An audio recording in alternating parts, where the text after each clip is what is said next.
Hi guys, BSc nursing का number 1 channel study medium में आप सभी का स्वागत है। अगर बीएससी नर्सिंग का आप लोग तैयारी कर रहे हैं तो ये सीरीज आप लोग के लिए बहुत इंपॉर्टेंट है। अगर आप सभी को क्लासेस एक साथ देखना है तो डिस्क्रिप्शन बॉक्स में लिंक दिया गया है, और अगर आप अच्छे से तैयारी करना चाहते हैं तो आप हमारे ऐप के साथ ज्वाइन हो जाइए, जिसका लिंक हमने डिस्क्रिप्शन बॉक्स में दे दिया है। वहाँ पे आपको कोर्स मिल जाएगी जो सबसे सस्ती होगी। वहाँ पे आपको एक पीडीएफ भी मिलेगा। अगर ये पीडीएफ आप पढ़ लेते हो तो इससे बाहर एक भी प्रश्न नहीं पूछा जाएगा। तो चलिए शुरू करते हैं आज का वीडियो। क्वेश्चन फर्स्ट है, समप्रासरी विलयन में समान होता है मोलर सांद्रता, मोललता, नॉर्मलता, इनमें से कोई नहीं। तो समप्रासरी विलयन में मोलर सांद्रता समान होती है। वे दो विलयन जिन्हें अर्धपारगम्य झिल्ली से पृथक करने पर प्रासरण नहीं होता है उसे समप्रासरी विलयन कहते हैं। समप्रासरी विलयन में मोलर सांद्रता समान होती है। राइट आंसर ऑप्शन नंबर ए। क्वेश्चन नंबर सेकंड है, निम्नलिखित में से कौन सी इकाई विलयन की सांद्रता का वाष्प दाब से संबंध बताने के लिए उपयोगी है? मोल अंश, पार्ट्स पर मिलियन, द्रव्यमान प्रतिशत, मोललता।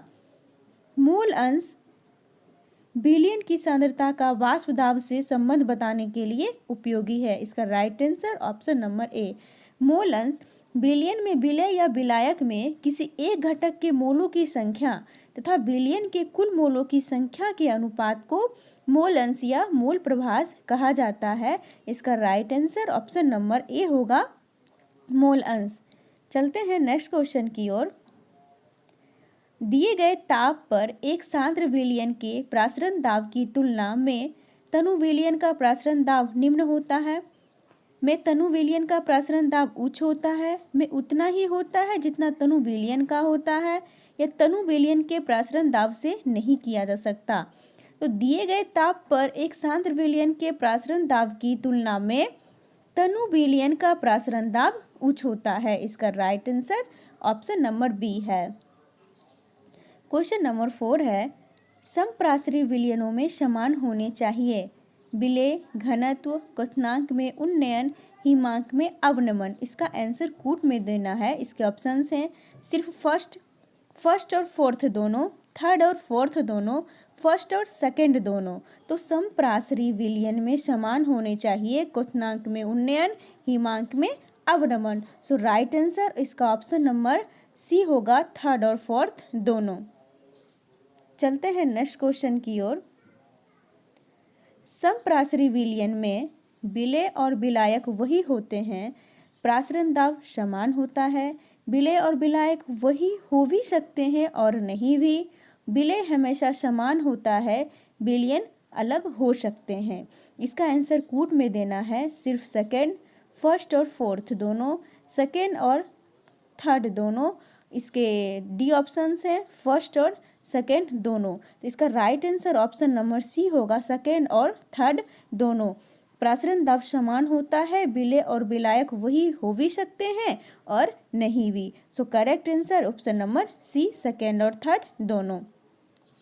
क्वेश्चन नंबर 6 है, एक विलयन जिसका प्रासरण दाब दूसरे विलयन से अधिक हो कहा जाता है? अति प्रासरी विलयन, अल्पप्रासरी विलयन, समप्रासरी विलयन या संतृप्त विलयन।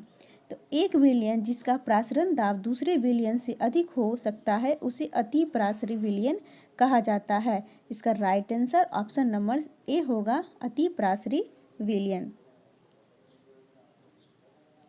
क्वेश्चन नंबर 7, प्रासरण के दौरान अर्धपारगम्य झिल्ली से जल का प्रवाह होता है। इसके ऑप्शन से अर्धपारगम्य झिल्ली के दोनों ओर से समान प्रवाह दर से, अर्धपारगम्य झिल्ली के दोनों ओर से असमान प्रवाह के दर से, मात्र कम सांद्रता वाले विलयन की ओर से, मात्र अधिक सांद्रता वाले विलयन की ओर से। इसका right answer option number C है, मात्र कम सांद्रता वाले विलयन की ओर से। तो प्रासरण के दौरान अर्धपारगम्य झिल्ली से जल का प्रवाह मात्र कम सांद्रता वाले विलयन की ओर से होगा।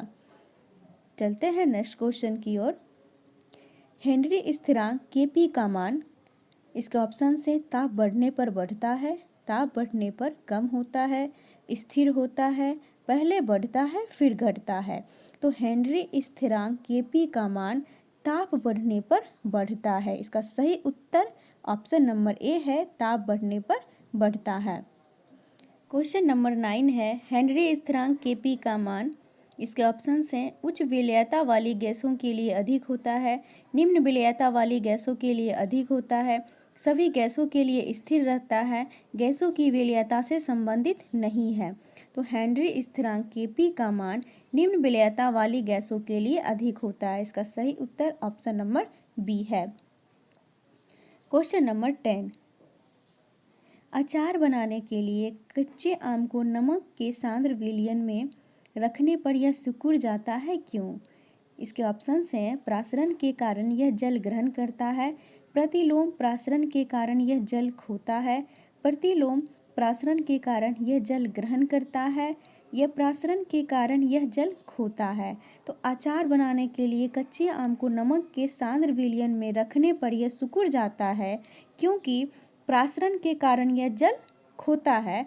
प्रासरण के द्वारा यह जल खोता है क्योंकि प्रासरण के कारण पानी आम से नमक के घोल में जाने लगता है। इसका राइट उत्तर ऑप्शन नंबर डी होगा। क्वेश्चन नंबर 11, यह एक गणितीय अभिव्यक्ति है, यह किस नियम से संबंधित है? राउल्ट के नियम का, क्वथनांक का उन्नयन, हेनरी नियम का या संतृप्त विलयन का? तो यह अभिव्यक्ति राउल्ट के नियम की गणितीय अभिव्यक्ति है। राउल्ट का नियम, किसी विलायक में कोई अवाष्पशील विलेय मिलाने पर विलायक का वाष्प दाब का अपेक्षिक अवनमन विलयन में विलेय के मोल प्रभाज के बराबर होता है, यही राउल्ट का नियम है। इसका राइट आंसर ऑप्शन नंबर ए। क्वेश्चन नंबर 12, किसी सेल अभिक्रिया की साम्य अवस्था पर सेल का विद्युत वाहक बल होता है धनात्मक, शून्य, ऋणात्मक या इनमें से कोई नहीं? किसी सेल अभिक्रिया की साम्य अवस्था पर सेल का विद्युत वाहक बल शून्य होता है। इसका right answer option number B होगा, शून्य। क्वेश्चन नंबर 13, लोहे का जंग लगने से रोकने का सबसे अच्छा तरीका है? इसके ऑप्शन हैं आयरन कैथोड बनाकर, खारे जल में इसे रखकर, ए और बी दोनों, इनमें से कोई नहीं। तो लोहे का जंग लगने से रोकने का सबसे अच्छा तरीका आयरन कैथोड बनाकर होता है। इसका राइट आंसर ऑप्शन नंबर ए होगा, आयरन कैथोड बनाकर लोहे का जंग लगने से रोका जा सकता है। चलते हैं नेक्स्ट क्वेश्चन की ओर। एक फैराडे विद्युत धारा प्रवाहित करने पर प्राप्त मात्रा बराबर होगी 1 ग्राम समतुल्य के, 1 ग्राम मोल के, विद्युत रासायनिक तुल्यांक के, आधा ग्राम समतुल्यांक के। तो एक फैराडे विद्युत धारा प्रवाहित करने पर प्राप्त मात्रा 1 ग्राम समतुल्य के बराबर होगा। इसका राइट आंसर ऑप्शन नंबर ए। क्वेश्चन नंबर 15, एक फैराडे बराबर है 9650 कॉलम, 96,500 कूलम, 19,640 कूलम या 10,000? तो एक फैराडे बराबर होता है 96,500 कूलम। इसका right answer option number B. चलते हैं नेक्स्ट क्वेश्चन की ओर। फैराडे का द्वितीय विद्युत विच्छेदन नियम संबंधित है धन आयन के परमाणु संख्या से, ऋण आयन के परमाणु संख्या से, वैद्युत अपघटन के समतुल्य भार से, धन आयन के वेग से। तो फैराडे का द्वितीय विद्युत विच्छेदन नियम वैद्युत अपघटन के समतुल्य भार से संबंधित है। इसका right answer option number C. हमारा क्वेश्चन नंबर 17 है, निम्न में से कौन सा कथन असत्य है? इसके ऑप्शंस हैं किसी पदार्थ का सक्रिय द्रव्यमान इकाई आयतन में उसके ग्राम अणुओं की संख्या है, रासायनिक साम्य गतिक साम्य है, रासायनिक साम्य स्थिति में साम्य मिश्रण का रंग, घनत्व, ताप, दाब पर आदि स्थिर रहते हैं, रासायनिक साम्य की स्थिति एक उत्क्रमणीय अभिक्रिया है जिसमें उत्प्रेरक की उपस्थिति अग्रिम अभिक्रिया को बढ़ा देती है। इसका right answer option number D होगा। यह असत्य है कि रासायनिक साम्य की स्थिति एक उत्क्रमणीय अभिक्रिया है जिसमें उत्प्रेरक की उपस्थिति अग्रिम अभिक्रिया को बढ़ा देती है। यह असत्य है। बाकी ए, बी, सी ये सभी सत्य कथन है। So right answer option number D. Question number 18, जब एक फैराडे की विद्युत धारा प्रवाहित की जाती है तो एकत्रित पदार्थ की मात्रा 1 ग्राम मोल, विद्युत रासायनिक तुल्यांक आधा ग्राम समतुल्यांक या 1 ग्राम समतुल्यांक है। जब एक फैराडे की विद्युत धारा प्रवाहित की जाती है तो एकत्रित पदार्थ की मात्रा 1 ग्राम समतुल्यांक होता है। Right answer option number D. Question number 19, द्रवित सोडियम क्लोराइड के वैद्युत अपघटन से कैथोड पर मुक्त होता है chlorine, sodium, sodium amalgam, oxygen.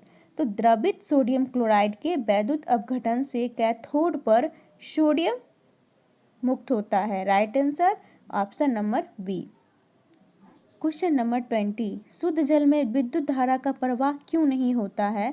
क्योंकि वह क्षार है, आयनीकृत नहीं रहता है, क्योंकि विलयन अम्लीय है, या उसका अपघटन आसानी से हो सकता है। तो शुद्ध जल में विद्युत धारा का प्रवाह नहीं होता है क्योंकि आयनीकृत नहीं रहता है। इसका right answer option number B होगा।